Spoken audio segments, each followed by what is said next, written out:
Welcome to this fantastical, magical world, home of the kin. This world is home to the physical strong stone kin and their deep mine homes, the dexterous wood kin with their aptitude for nature magic, the sea kin living deep in the oceans, the soul kin in their floating cities of magic wonder and gemstone, and many more. While the kin live in their cities protected by magic and bastions, the wilds are home to the monstrosities, strong beasts with magic resistance and thick hides. Many legends and stories are told about the kin and their exploits, but none more so than the story of the soul kin hero, soul-bound to a being called the sun god Ku. So gather round and listen up as I tell you the truth of this mythical warrior and his humbling beginnings. The Hero's Journey by Grand Historian Nalamel Amazonic, 122 AC. Congratulations, dear students. As headmaster of the Amethyst Academy of Magics, I applaud you for passing the theoretical entry exam. Now, a life of growth and mastery is lying before you, but now, as tradition demands, the word is given to the top scorer of the exam. Student Moragaton, please join me on the stage. As the headmaster, in his splendid purple robes, takes a step aside, he is joined by an uncomfortable-looking, scrawny boy. Moore is trying to take deep, slow breaths to avoid fainting or, worse, puking with all the attention of the new students, teachers, and the headmaster resting on him. As Moore nervously stutters at the beginning of his speech, he instantly flinches in surprise as subtle magic circles amplify his voice. TT, thanks. Headmaster. Trying to get rid of his stutter, Moore takes a deep breath. I'm really grateful for this opportunity and hope y'all students will enjoy their time. A cough from the Grandmaster luckily stops the word flood, and an encouraging nod lets Moore compose himself and start over. To all students, I'm honored to stay on this stage as your representative. My dream has always been to join this academy like my parents did before me, and while this is a place of learning and growth, I hope to find comrades and friends among all of you. Because my status as the son of an officer is below that of many of you who are nobles, I wanted to refuse this honor. Still, the headmaster insisted on this tradition and the following aptitude test. So, while I wanted to give the honor of first student to someone of a more prestigious family, it was denied. At this point, the headmaster takes a step forward and takes over the speech. As this has gone on long enough, I will test all your aptitudes, starting with Mr. Agaton here.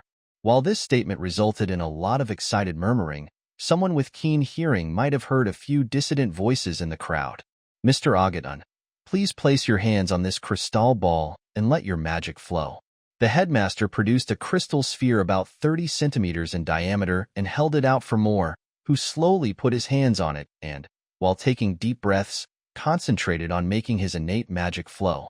The crystal sphere slowly gained a subtle purple-blue hue, and lazy energy impulses flowed within. This development lets the headmaster frown and look at Moore with a bit of pity. Finally, he clears his throat and speaks as Moore opens his eyes in expectation. In a voice devoid of reproach or approval, he simply states, Mr. Agaton, your aptitude for specialized magic is none. You have no affinity other than basic magic energy. But don't let this discourage you. You can still become a great spellcaster. The second sentence was nothing more than a platitude. It is common knowledge that without specialized affinity, the magic of the higher circles is outside of reach. While everyone else was taking the aptitude test, Moore silently walked back off the stage to the end of the gathered students, lamenting his lot every step of the way.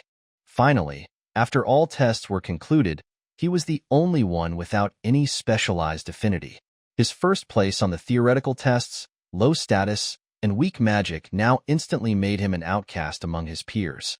While the first few weeks were pretty eventless, Moore had this bad feeling that the peace would not last. He excels at magic theory and can hold his own on applied beginner magic. Still, he has a dour outlook as he cannot make a single friend. But after the lessons, he found a little letter slipped discreetly below his dorm room door, which instantly changed his outlook. So, as he opened the envelope, it smelled slightly of flowers. Moore read the elegantly written letter inside, and a dopey smile grew on his face. I really don't know how to start this letter, but I really admire your smarts and think you are really cute. I would like to meet you tomorrow after the lessons behind the training center where we could talk and get to know each other better. Zalitha angeleth as he went to class the next day, his head in the clouds. He finally felt like everything would be all right. It was finally his popular phase. While he dreamily sat through the lessons, his imagination ran wild. Sometimes, Moore even glanced shyly at the girl who wrote him the letter. His heart fluttered a little as she noticed him and gave him a bright smile. Moore could not wait for the end of lessons and was finally released from his torment. He was almost rushing to the meeting spot, not wanting to let this opportunity go, and he would not be made to wait long. A few minutes after he arrived at the meeting spot, the sparkling form of Zalitha walked up to him, smiling brightly and instantly going for a hug, which set Moore's brain into a state of shock and exhilaration. He was instantly thrown into a dreamy, dopey state and did not notice the other visitors who intruded on the intimacy of the two to be lovebirds. "Look at that, the princess and the peasant," one of them exclaimed, and the other two snickered. "Maybe you should rather get yourself someone of your status, like a little beggar girl. You magicless loser." The intruder continued on.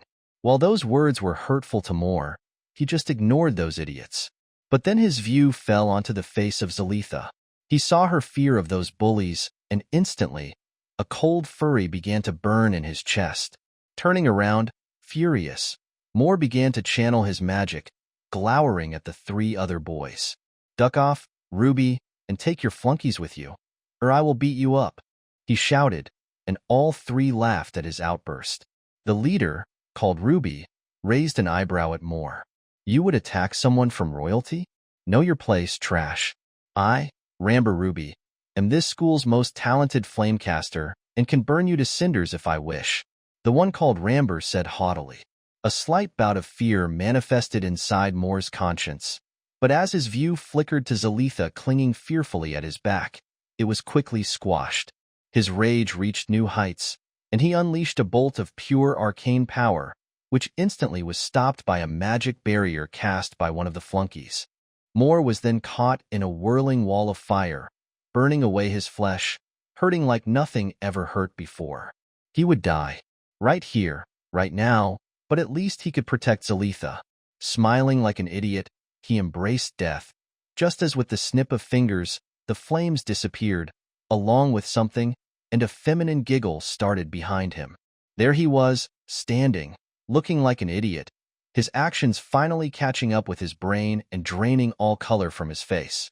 He mechanically turned to look at Zalitha, but his admiration for her was gone entirely.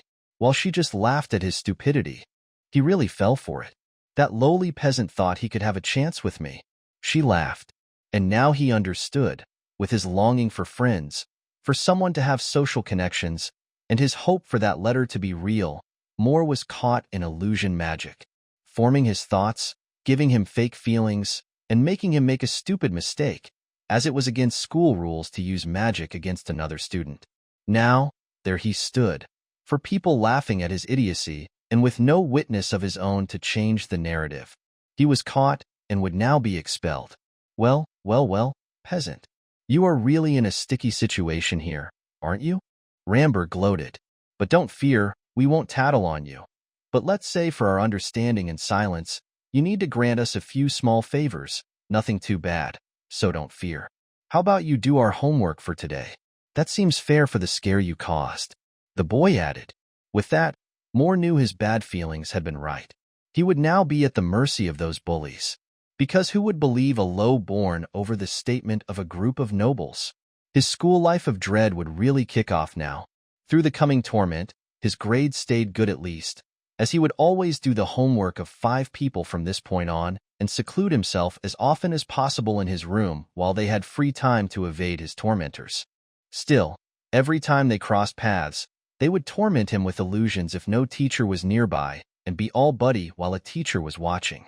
This drained him and let his magic control waver, meaning his applied magic training got worse and worse. Moore would often think of writing a letter to his parents about his dismay, but he could not bring himself to disappoint them, so he would lie about how he made many friends and how great everything was. Sometimes, he would try to unveil the lies of his bullies in front of a teacher. Still, His attempts were always seen as a friendly rivalry between the generous nobles and the peasant recluse, who they tried to get socializing against his will. As soon as the teacher was out of sight, he would pay for his insolence with illusory pain and anything to hurt him that would not leave any marks. It was plain heck, and as his thoughts went to quitting everything more and more, another desperate plan formed in his brain. If he were strong enough, if he had specialized magic, Moore could fight back, show those bullies he could not be taken lightly, and finally break this abusive cycle. Moore would do something forbidden, a once-in-a-lifetime ritual designed to join the souls of two soul kin together. A ritual intended for bonding with your soulmate and lifelong partner, joining your magic pool and affinities together and enhancing both. In some children's stories, a lone hero would use this ritual to fuse his soul, not with kin, but with a mighty elemental force, therefore becoming far more powerful than any kin, with the cost of staying alone forever, never having a true soul bond. In the deep night, Moore began to draw the required magic circles. He used his own blood and earth from the gardens as a medium to call upon an earth elemental force. Then, with a last bit of exertion, he funneled all his magic into the ritual, falling unconscious simultaneously. At the same time, fate called, or perhaps it was just chance, when a pick struck something that should never been rediscovered, and something was awakened that should have died in eternal slumber.